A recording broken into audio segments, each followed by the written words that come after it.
네, 안녕하세요. 김현정 앵커 휴가 보냈습니다. 잘하셨습니다. 잘했어요? 좀 쉬어가면서 해야 되는데 쉬지도 못하고 계속 일을 했으니까요. 나이 든 저도 쉬어야 됩니다. 아, 맞습니다. 예. 아무튼 오늘 뒤집어볼 뉴스 행간은 뭡니까? 주말 사이 베를린에서 낭보가 날아들었죠. 예. 이 영화배우 김민희 씨의 베를린 국제영화제 여우주연상 수상 소식이었는데요. 이 홍상수 감독의 영화 밤의 해변에서 혼자에서 여배우 영희 역할을 맡았습니다. 근데 또 하필이면 유부남 영화 감독을 사랑하는 여배우 역할이어서 이게 또 더 큰 화제가 되고 있는데요. 이 김민희의 베를린 영화제 여우주연상 수상, 이 뉴스의 행간을 좀 살펴볼까 합니다. 네, 반가운 소식이죠. 세계적인 영화제에서 작품이 나름대로의 어떤 특별한 주목을 받는 경우는 있어도 연기상을 타는 게 쉬운 일이 아닌데 말이죠. 쉬운 일은 아니죠. 예. 그러니까 그동안에 우리나라에서 한 3번 정도 이렇게 이제 상을 받았는데요.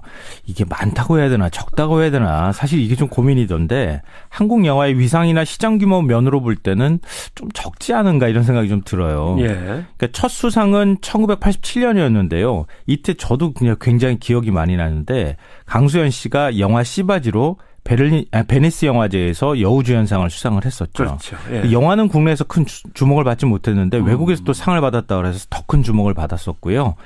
또 20년가량 굉장히 좀 잠잠하다가 2007년도에 전도연 씨가 칸 영화제에서 여우주연상을 받았습니다. 예. 이 영화 미량으로 받았기 때문에 굉장히 또 큰 화제가 됐었고요. 그리고 또 이제 10년 만에 김민희 씨가 베를린 영화제에서 여우주연상을 받았는데요. 이 흥미로운 점은 한국 배우들이 베니스, 칸, 베를린 여기서 딱 한 번씩 상을 받았다는 것도 흥미롭고. 약속이나 한 듯이 순서대로. 예. 그리고 남자 배우는 상복이 없다는 건데요. 혹시 여우주연상만 계속 받으니까 이게 남우주연상을 안 주는 거 아닌가? 이렇게 생각하시는 분들이 있을지 모르겠는데 예. 있습니다. 이 베를린 영화제 남우주연상은 이 독일하고 노르웨이가 합작해서 만든 영화 이 헬레 네이테라고 하는 영화인데요. 이 영화에 출연한 게오르크 프리드리히가 받았습니다. 예. 우리 남자 배우들도 좀 분발을 해야 될 것 같습니다. 그거 참, 언젠간 또 소식이 들려올 거라고 생각하고. 우선 이 영화 얘기 좀 합시다. 밤의 해변에서 혼자. 베를린 여우주연상의 이 영광을 아는 이 영화. 어떤 행간이 있습니까? 이 첫 번째 행간은 영화는 영화고 현실은 현실이다입니다. 이 김민희 씨가 열연한 영화 밤의 해변에서 혼자 이건 이제 유부남인 영화 감독하고 여배우가 사랑에 빠진다. 그렇죠. 또 그것 때문에 서로 힘들어하는 여배우의 심리를 그린 이런 영화인데요. 이 영화를 본 해외 감독이나 평단에서는 훌륭한 영화다 이러면서 박수갈채를 보내는데 예술이 아닌 현실의 눈으로 보면 이게 좀 다른 시각으로 간다는 거죠. 평가가 굉장히 극과 극으로 엇갈리는 것 같습니다. 홍상수 감독과 김민희 씨는 다 아시다시피 불륜 스캔들에 지금 휩싸여 있는 상태잖아요. 그렇죠. 예. 홍 감독이 또 이혼 소송 중이라고 하는데요. 이 영화 스토리가 공교롭게 이 현실과 너무 딱 맞아 떨어지는 겁니다. 홍 감독은 자전적 영화를 만들 의도는 없었다 이렇게 부인은 하고 있지만 그렇다고 모든 감독이 또 자기 인생 스토리하고 전혀 다른 영화를 만드는 것도 아니잖아요. 네티즌들 반응이 좀 굉장히 안 좋은데요. 기사마다 두 사람의 어떤 도덕성 이런 문제를 지적하거나 또 조롱을 하거나 비난하는 댓글이 막 줄을 이었습니다. 이 언론들도 수상 소식 그 자체보다는 불륜에 오히려 더 초점을 맞추는 거 아닌가 이런 생각이 드는데요. 김민희 씨가 수상 소감으로 사랑한다 이런 표현을 사용했는데 이걸 또 부각시키고 예. 또 손에 손깍지를 끼면서 이렇게 손을 잡았다 이런 것들에 대해 주목한다거나 아니면 허리에 손을 만졌다든가 이런 스킨십이 오히려 더 주목을 하는 그런 모습도 보였습니다. 대통령을 보도할 때나 여배우를 보도할 때나 언론들의 시각은 참 비슷한 것 같아요. 또 그게 또 대중들의 관심이기도 하니까 네. 그런 거 아닌가 싶기도 한데요. 그러니까 영화는 영화고 현실의 평가는 아주 냉혹하다 이렇게 볼 수 있는데 보통 상 받으면은 귀국을 하게 되면 굉장히 국내에서 많은 이제 주목을 받게 되잖아요. 그렇죠. 근데 이번에는 국내에서 마음 놓고 축하 파티를 벌이지 못하는 거 아닐까 그런 생각도 듭니다. 아무튼 스캔들을 작품으로 정면 돌파 이런 제목도 있더군요. 기사 제목을 보니까. 예. 그러나 또 서구 사회에서 감독과 여배우의 불륜을 보는 스캔들을 보는 시각은 또 우리하고 많이 다를 수도 있고요. 다르죠, 사실은. 예. 예. 또 어떤 행간이 있겠습니까? 두 번째 행간은 해외 영화제에서 찬사받았다고 해서 흥행 보증수표가 되는 건 아니다입니다. 아, 그렇죠. 네, 해외 영화제 수상작이라면 뭐 작품성은 인정받았다 이렇게 볼 수 있잖아요. 네. 그렇게 보면 국내에서 개봉하면 큰 흥행을 뭐 이룰 것이다 이렇게 생각을 하지만 그게 아닙니다. 대표적인 사람이 김기덕 감독인데요. 예. 내려온 작품마다 해외에서는 굉장히 큰 호평을 받잖아요. 그렇죠. 극찬을 받고. 예. 근데 국내보다 해외에서 훨씬 더 인기가 많습니다. 이 베니스 영화제 황금 사자상을 수상했던 피에타. 이게 관객가 한 100만 명은 넘었나요? 예. 한 1000만 관객 넘는 영화가 요즘 많은데 100만이면 너무 작잖아요. 이탈리아나 프랑스에서는 김기덕 감독이 나타났다 하면 술렁술렁합니다. 예, 맞아요. 예. 김 감독 스스로 국내보다 프랑스나 미국에서 흥행 스코어가 몇 배는 더 높다 이렇게 얘기를 할 정도인데요. 또 한국 영화 최초로 칸 영화제에서 심사위원상을 받은 박찬욱 감독의 영화 박쥐. 이것도 나중에 오히려 주목을 받았는데 이 처음 개봉했을 때는 흥행 참패였어요. 일주일 만에 막을 내렸거든요. 예. 또 강수현 씨한테 베니스 영화제 여우주연상 영광을 안겨줬던 씨바지. 이것도 사실 그때 개봉했을 때 제가 봤거든요. 또 국내 관객 수가 겨우 17,000명이었습니다. 우리 둘이 봤는데도 17,000밖에 안 됐어요. 그 중에 저희가 포함됐었던 건데요. 나중에 수상 소식이 들리고 난 다음에 다시 재개봉을 해서 굉장히 많은 분들이 다시 봤었죠. 그렇게 따지면 밤의 해변에서 혼자 이거는 어떨까? 이게 다음 달 그러니까 3월에 국내 개봉을 한다고 하는데요. 이 홍보사 관계자는 조차 이 낙관할 수만은 없는 상황이다 이렇게 얘기를 하고 있습니다. 또 사실 베를린 영화제는 대중적으로 상당히 재미있는 영화에 주는 게 아니고 제일 좀 딱딱한 예술 영화. 스타일의 이제 예술 영화들한테 주는 그런 영화제 성격인데. 그래도 관심 갖고 좀 많이 봐주십시오. 우리 영화의 발전을 위해서. 네. 야, 자, 행간이 더 있다면요? 마지막 세 번째 행간은 입이 있어도 할 말이 없다입니다. 이게 좀 뜬금없는 얘기인 것 같으시죠? 박근혜 정부 들어서서 입이 닳도록 문화융성을 외쳤잖아요. 예. 박 대통령이 뭐 영화 열심히 또 보고 다니기도 했고 또 그래서 지원을 잘하고 있다 이렇게 생각을 했는데 블랙리스트가 딱 터지고 난 다음에 그게 아니었구나 이런 생각을 다 하게 됐습니다. 뭐 영화 배우나 영화 감독, 제작자 전부 다 불이익을 줬었다는 거 그렇죠. 아닙니까? 예. 그러니까 변호인이나 광해 같은 정권 입맛에 맞지 않는 영화 만들었다고 CJ그룹 이미경 부회장 찍어냈다. 또 외국 영화 제작하도록 압박했다. 이게 또 이제 검찰 수사로 드러나기도 했었고요. 특히 이제 부산국제영화제 거의 완전히 초토화됐다고 표현을 할 만큼. 그렇죠. 예, 세월호 참사를 다룬 영화 다이빙벨 상영한다고 해서 이게 이제 시작이 된 건데요. 정부 지원금 삭감하고 영화제 집행위 관계자 검찰 고발하고 거의 쫓아내다시피 했거든요. 네. 이런 황무지 속에서 김기덕, 박찬욱, 홍상수 이런 영화 감독들 그리고 또 배우들이 해외에서 찬사받는 영화 만들고 출연했다. 이 정부 입장에서는 입이 10개가 있어도 할 말이 없다 이런 생각이 드는데요. 네.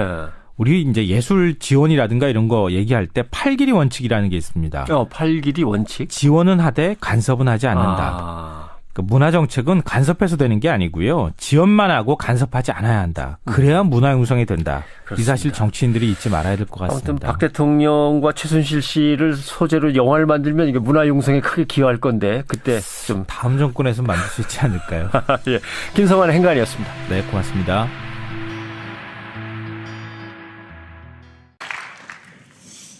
너무 감사드립니다.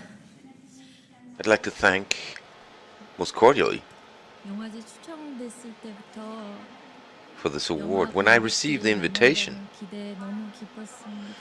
I was full of hope and I was looking forward to meeting the audience. 해주신 베를린 영화제 측에 너무 감사드립니다. I'd like to thank the festival for inviting me.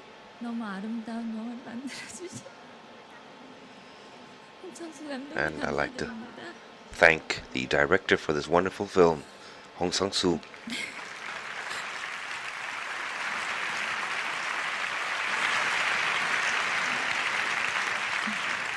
누군가에게는 이 영화가 가슴에 깊은 울림을 줄 This film will 생각합니다. hopefully 그래서 전 자랑스럽습니다. bring great emotions for those who see it, and therefore I'm very proud of it.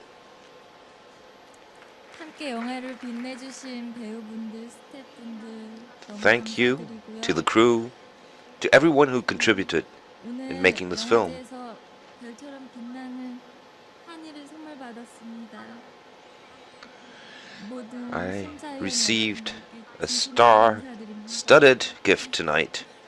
Thank you very much to the jury.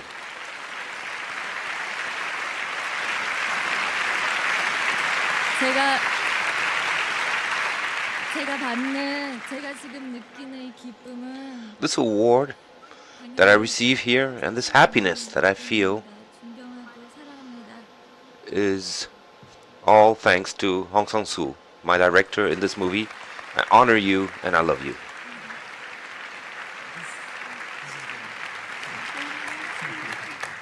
Congratulations, Kim Min-hee. 맞습니다. 그거 참, 언젠간 또 소식이 들려올 거라고 생각하고. 우선, 이 영화 얘기 좀 합시다. 밤의 해변에서 혼자. 베를린 여우주연상의 이 영광을 아는 이 영화. 어떤 행간이 있습니까? 이 첫 번째 행간은 영화는 영화고 현실은 현실이다입니다.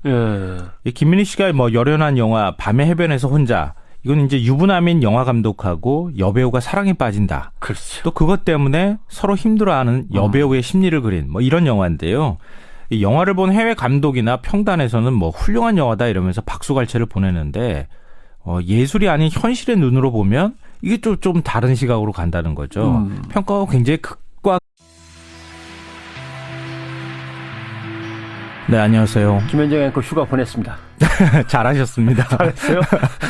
좀 쉬어가면서 해야 되는데 쉬지도 못하고 계속 일을 했으니까. 나이 든 저도 쉬어야 됩니다. 맞습니다. 우선 오늘 뒤집어볼 뉴스 행간은 뭡니까? 주말 사이 베를린에서 낭보가 날아들었죠. 예. 이 영화배우 김민희 씨의 베를린 국제영화제 여우주연상 수상 소식이었는데요.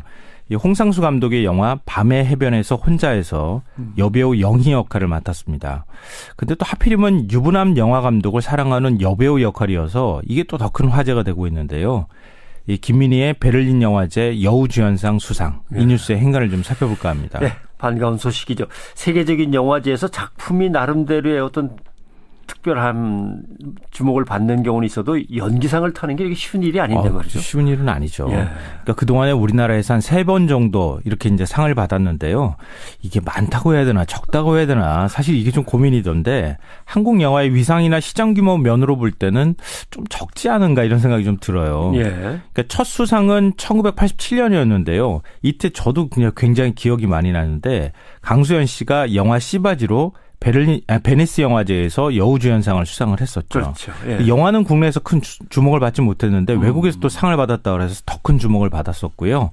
또 20년가량 굉장히 좀 잠잠하다가 2007년도에 전도연 씨가 칸 영화제에서 여우주연상을 받았습니다. 예. 이 영화 미량으로 받았기 때문에 굉장히 또 큰 화제가 됐었고요. 그리고 또 이제 10년 만에 김민희 씨가 베를린 영화제에서 여우주연상을 받았는데요. 이 흥미로운 점은 한국 배우들이 베니스, 칸, 베를린 여기서 딱 한 번씩 상을 받았다는 것도 흥미롭고. 약속이나 한 듯이 순서대로. 예. 그리고 남자 배우는 상복이 없다는 건데요. 혹시 여우주연상만 계속 받으니까 이게 남우주연상을 안 주는 거 아닌가 이렇게 생각하시는 분들이 있을지 모르겠는데 예. 있습니다. 이 베를린 영화제 남우주연상은 이 독일하고 노르웨이가 합작해서 만든 영화 이 헬레 네이테라고 하는 영화인데요. 이 영화에 출연한 게오르크 프리드리히가 받았습니다. 예. 우리 남자 배우들도 좀 분발을 해야 될 것 같습니다. 극으로 엇갈리는 것 같습니다. 홍상수 감독과 김민희 씨는 다 아시다시피 불륜 스캔들에 지금 휩싸여 있는 상태잖아요. 그렇죠. 예. 홍 감독이 또 이혼 소송 중이라고 하는데요. 이 영화 스토리가 공교롭게 이 현실과 너무 딱 맞아 떨어지는 겁니다. 홍 감독은 자전적 영화를 만들 의도는 없었다 이렇게 부인은 하고 있지만 그렇다고 모든 감독이 또 자기 인생 스토리하고 전혀 다른 영화를 만드는 것도 아니잖아요. 네티즌들 반응이 좀 굉장히 안 좋은데요. 기사마다 두 사람의 어떤 도덕성 이런 문제를 지적하거나 또 조롱을 하거나 비난하는 댓글이 막 줄을 이었습니다. 이 언론들도 수상 소식 그 자체보다는 불륜에 오히려 더 초점을 맞추는 거 아닌가 이런 생각이 드는데요. 김민희 씨가 수상 소감으로 사랑한다 이런 표현